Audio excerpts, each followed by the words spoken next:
السلام علیکم ورحمۃ اللہ وبرکاتہ۔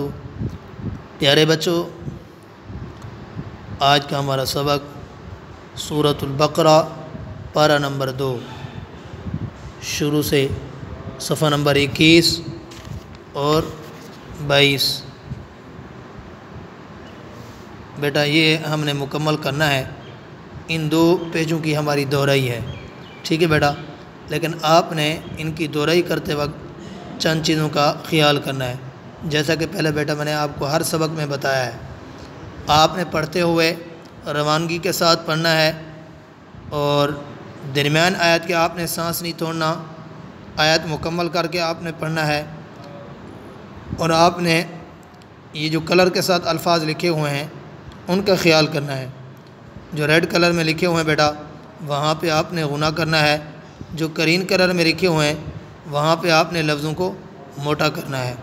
درمیان میں جو رموز اوقاف آتے ہیں ان کا آپ نے خیال کرنا ہے۔ یہ طوا لکھی ہے، یہاں پہ آپ نے ٹھہرنا ہے۔ یہ درمیان میں جہاں چھوٹی قاف آ جاتی ہے وہاں پہ ہم نے نہیں ٹھہرنا۔ یہ قاف پہلے بتایا ذوف کی طرف اشارہ ہوتا ہے، اور اگر یہاں آپ کا سانس ٹوٹ جائے تو آپ نے پھر اس لفظ کو دوبارہ پڑھنا ہے، ٹھیک ہے بیٹا؟ جزاک اللہ، اللہ حافظ، السلام علیکم ورحمۃ اللہ وبرکاتہ۔